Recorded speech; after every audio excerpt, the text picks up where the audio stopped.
الحمدللہ آج 16 فروری 2020 کو سنڈے کے دن قرآن کلاس نمبر 16 میں ہم انشاءاللہ تعالی سورہ البقرہ کی آیت نمبر 83 سے آن ورڈ سٹارٹ کریں گے۔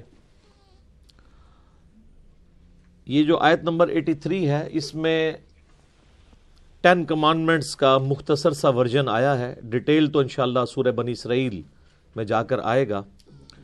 اللہ تعالیٰ نے بنی اسرائیل کو جو 10 بنیادی احکامات دیے تھے انبیاء اکرام علیہ السلام کے ذریعے، اور وہی احکامات شریعت محمدیہ صلی اللہ علیہ وآلہ وسلم میں بھی ٹرانسفر ہوئے، تو قرآنک ورژن آف 10 کمانڈمنٹس سورۃ البقرہ میں ہے، سورۃ الانعام کے اندر ہے، اور ڈیٹیل کے ساتھ سورہ بنی اسرائیل میں آئے گا، آیت نمبر 21 سے لے کر 39 تک، کہ 10 بنیادی احکامات کون سے تھے جو اللہ تعالیٰ نے اپنے پیغمبروں کے ذریعے لوگوں تک پہنچائے۔ تو مختصراً کچھ احکامات اس میں آ رہے ہیں آیت نمبر 83 میں سورۃ البقرہ کی۔ اعوذ باللہ من الشیطان الرجیم، بسم اللہ الرحمن الرحیم۔ وَإِذْ أَخَذْنَا مِيثَاقَ بَنِي إِسْرَائِيلَ، اور یاد کرو وہ وقت جب ہم نے بنی اسرائیل سے یہ عہد لیا تھا، حضرت یعقوب علیہ السلام کی اولاد سے، لا تعبدون الا اللہ، کہ مت پوجنا کسی کو سوائے اس اللہ کے۔ توحید جو ہے یہ تو بنیاد ہے نا جی، تمام ادیان کی، مذاہب کی بنیاد توحید کے اوپر ہے۔ سورہ النحل میں آتا ہے نا، وَلَقَدْ بَعَثْنَا فِي كُلِّ أُمَّةٍ رَسُولًا أَنِ اعْبُدُوا اللَّهَ وَاجْتَنِبُوا الطَّاغُوتَ، اور بے شک ہم نے ہر امت میں کوئی نہ کوئی رسول ضرور بھیجا تھا ایک بنیادی دعوت کے ساتھ، کہ تم نے عبادت صرف اللہ کی کرنی ہے، اور اللہ کی مخالفت پہ جو لوگ کھڑے ہیں وہ طاغوت، ان کا انکار کرنا ہے۔ اچھا مزے کی بات ہے، عبادت اللہ کی ہے، صرف اللہ کو ماننا کافی نہیں ہے۔ اللہ کو تو مسلمان بھی مان رہے ہیں اللہ کہہ کر، ہندو بھگوان کہہ کر مان رہے ہیں، جیوز اور کرسچنز بھی خدا کہہ کر، اللہ کہہ کر، گاڈ کہہ کر مان رہے ہیں، لیکن اللہ کی بھی ماننی ہے۔ اللہ کی ماننا اصل میں اللہ کی عبادت ہے، ٹوٹل اوبیڈینس آف گاڈ، اطاعت اللہ کی اختیار کرنا اس طریقے پر جو اس نے اپنے پیغمبروں کے ذریعے سکھایا، اسے کہتے ہیں عبادت۔ تو تمام الہامی کتابوں کی دعوت کا خلاصہ توحید ہے، ایک اللہ کی عبادت کرنی ہے، اور عبادت کی ڈیفینیشن وہی ہے، ایاک نعبد و ایاک نستعین۔ عبادت بھی اللہ کی ہوگی، اور عبادت کی اعلیٰ ترین شکل دعا میں مدد کے لیے صرف اللہ کو پکارا جائے گا۔ اب عبادت کی جتنی شکلیں ہیں، نماز ہو اور نماز کے اندر جتنے پوسچر ہیں، رکوع، سجدہ، عاجزی کے ساتھ کسی کے سامنے کھڑے ہونا، نظر، نیاز، منت، سب کی سب چیزیں ایک اللہ کے لیے ہیں، اور سب سے بڑھ کر مشکل کشا، حاجت روا ایک اللہ کو مانا جائے، وہ ہے ایاک نستعین۔ اچھا عبادت میں نستعین بھی شامل تھا، الگ سے کیوں ذکر کیا ہے؟ اللہ کو پتا تھا سب سے زیادہ شرک اس میں ہونا ہے۔ آج دنیا میں کوئی مسلمان نہیں ہے جو یہ کہتا ہو کہ میں رسول اللہ کی عبادت کرتا ہوں، نعوذ باللہ۔ لیکن شرک فی دعا، پکارنے میں جو شرک ہے، مسلمانوں کی اکثریت میں پایا جاتا ہے۔ مسلمانوں کی اکثریت سورۃ الفاتحہ کا ٹیسٹ پاس نہیں کرتی، اور اس کے پیچھے وجہ جو ہے وہ علماء ہیں جنہوں نے دین کو بگاڑ کر ان کے اندر داخل کیا ہے۔ عام گورے کو قرآن کا ترجمہ پڑھنے کے لیے دیں نا، وہ سورۃ الفاتحہ پڑھنے کے بعد اگر اس سے آپ پوچھیں کہ سورۃ الفاتحہ کے تحت کیا اللہ کے سوا کسی اور کو پکارا جا سکتا ہے مدد کے لیے، وہ کہے گا نہیں۔ لیکن مولوی آپ کو کہانی کرائے گا، جی روٹی امی سے مانگتے ہیں۔ تو ایاک نستعین میں یہ بات تو ہے ہی نہیں ہے، یہ تو ظاہری اسباب ہے، اس کا حکم تو قرآن میں خود آیا ہے، وَتَعَاوَنُوا عَلَى الْبِرِّ وَالتَّقْوَى وَلَا تَعَاوَنُوا عَلَى الْإِثْمِ وَالْعُدْوَانِ، نیکی پرہیزگاری کے کاموں میں ایک دوسرے کی مدد کرو، اور برائی میں الگ رہو، اس میں مدد نہ کرو۔ یہ اس مدد کی بات ہو رہی ہے کہ سامنے کوئی ہستی موجود نہیں ہے اور آپ یہ عقیدہ رکھتے ہیں کہ وہ میری مسئلے کو حل کر دے گی۔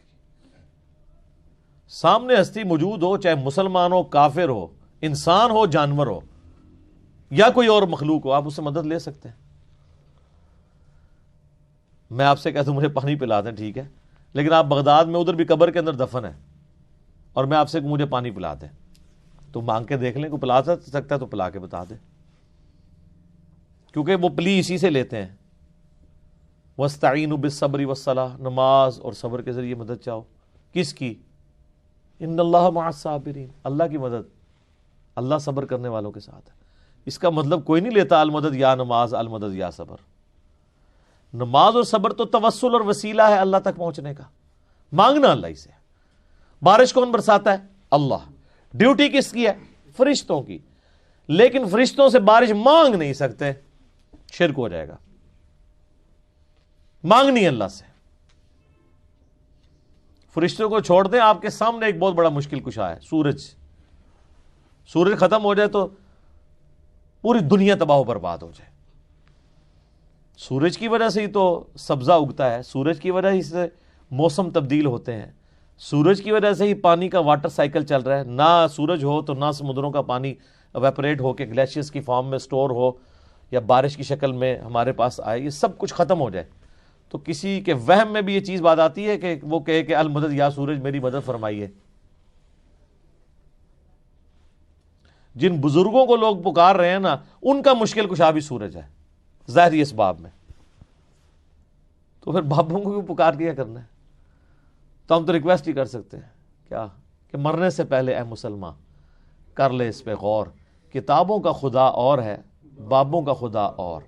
جس خدا کا تعارف کتابیں کرواتی ہیں وہ اور خدا ہے، اور جس کا تعارف بابے کرواتے ہیں وہ اور خدا ہے۔ وہ کوالٹیز اللہ کی نہیں ہے،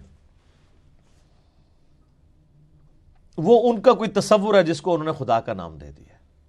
اللہ کا تصور وہ ہوگا جو پیغمبروں کے ذریعے ہوگا، اس کی کتابوں کے ذریعے ہوگا۔ تو ہم نے بنی اسرائیل سے عہد لیا تھا مت پوجنا کسی کو سوائے اللہ کے، وبالوالدین احسانا، اور والدین کے ساتھ احسان کرنا۔ قرآن حکیم میں 4 مقامات ایسے ہیں جہاں پر توحید کے فوراً بعد والدین کے ساتھ اس نے سلوک کا ذکر ہے، ان میں سے یہ پہلا مقام ہے۔ اس کے بعد سورۃ الانعام میں، پھر سورہ بنی اسرائیل میں 10 کمانڈمنٹس آئیں گی، اور پھر سورہ لقمان میں، وہاں پہ بھی ماں باپ کے ساتھ اس نے سلوک کا ذکر ہے۔ حقوق اللہ میں جس طرح توحید اور توحید فی الدعا، توحید فی العبادہ امپورٹنٹ ہیں، حقوق العباد میں پہلا حق ماں باپ کا ہے، اور اس کا ذروہ سنام، ایپیکس اور چوٹی سورہ بنی اسرائیل میں آئے گی۔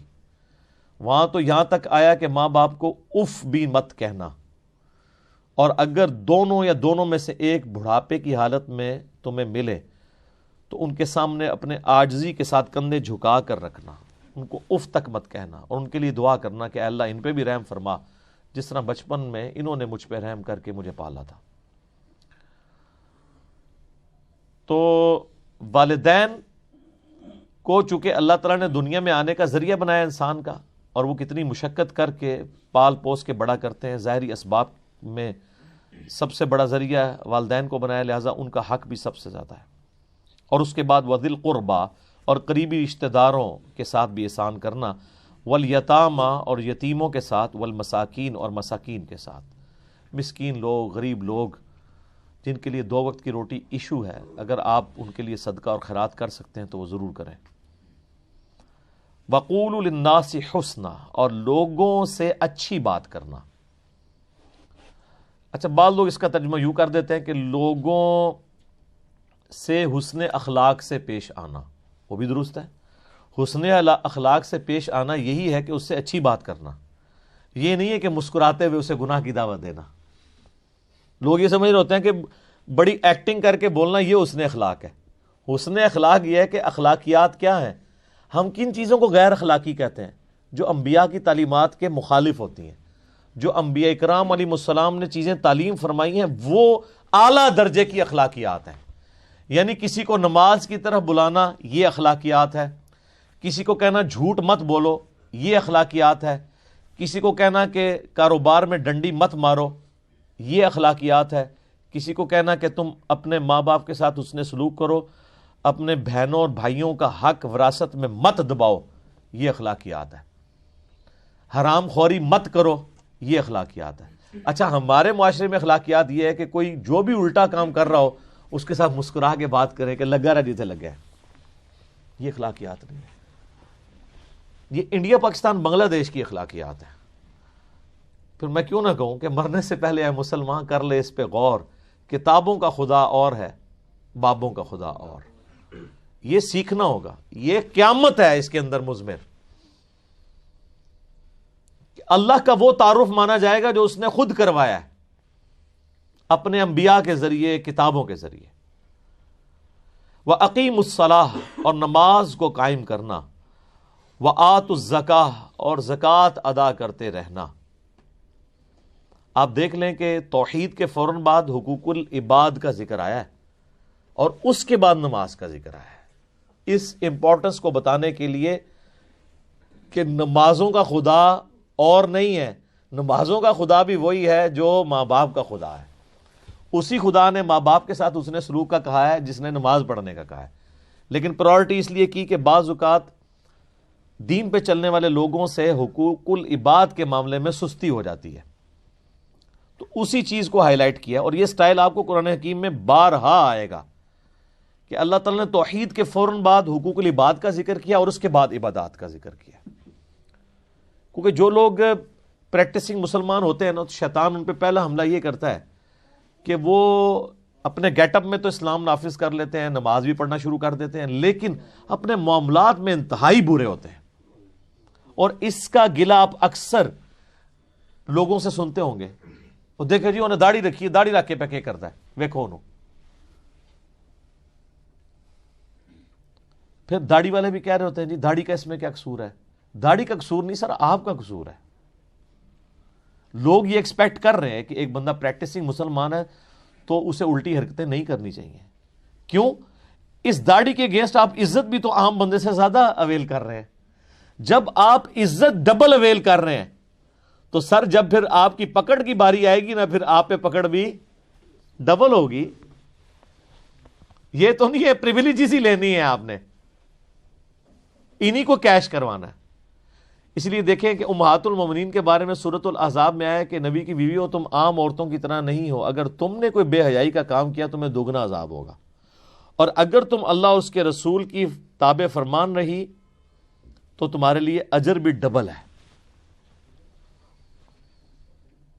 تو یہ اللہ تعالیٰ نے دیکھیں موٹی موٹی کون سی باتیں گنوائی. نمبر 1 توحید، نمبر 2 والدین کے ساتھ اس نے سلوک، نمبر 3 قریبی رشتہ داروں کے ساتھ، نمبر 4 یتیموں کے ساتھ، نمبر 5 مساکین کے ساتھ، نمبر 6 لوگوں کے ساتھ حسن اخلاق سے پیش آنا ہے، ان کو اچھی بات کا حکم دینا ہے، اور نمبر 7 نماز قائم کرنی ہے، نمبر 8 زکوٰۃ دینی ہے. یہاں پہ اتنی ڈیٹیل نہیں آئی ہے، چند موٹی موٹی باتیں ہیں. آگے چل کے یہ مزید آنا شروع ہو جائیں گی، جب آتی جائیں گی میں انشاءاللہ آپ کو بتاتا جاؤں گا.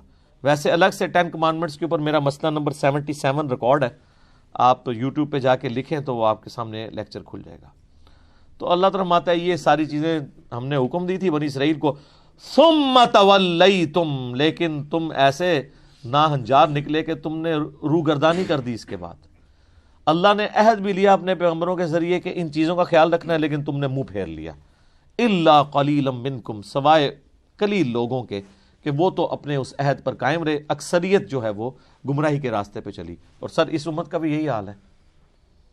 یہاں پہ کتنے لوگ ہیں جو کمٹمنٹ کے ساتھ چلے ہیں. صحابہ کرام علیہم رضوان اور اہل بیت علیہم السلام کے بعد آہستہ آہستہ آپ دیکھیں کس طرح گراف مسلمانوں کا نیچے آیا ہے. وَأَنْتُمْ مُعْرِضُونَ، اور تم ہے ہی روگردانی کرنے والے. بنی اسرائیل کو اللہ تعالیٰ فرما رہا ہے کہ تمہاری روگردانی کی جو روش ہے یہ کوئی یعنی ایک آدھ واقعہ نہیں ہے، ہر معاملے میں تم نے روگردانی کی ہے. اور اب وہ چند چیزیں اللہ تعالیٰ پھر دوبارہ سے گنوا رہا ہے جو پہلے ڈسکس ہو چکی ہیں، جس کو کہتے ہیں نا بریف ہسٹری، 1-2 آیات کے اندر پوری کی پوری کور کر رہا ہے.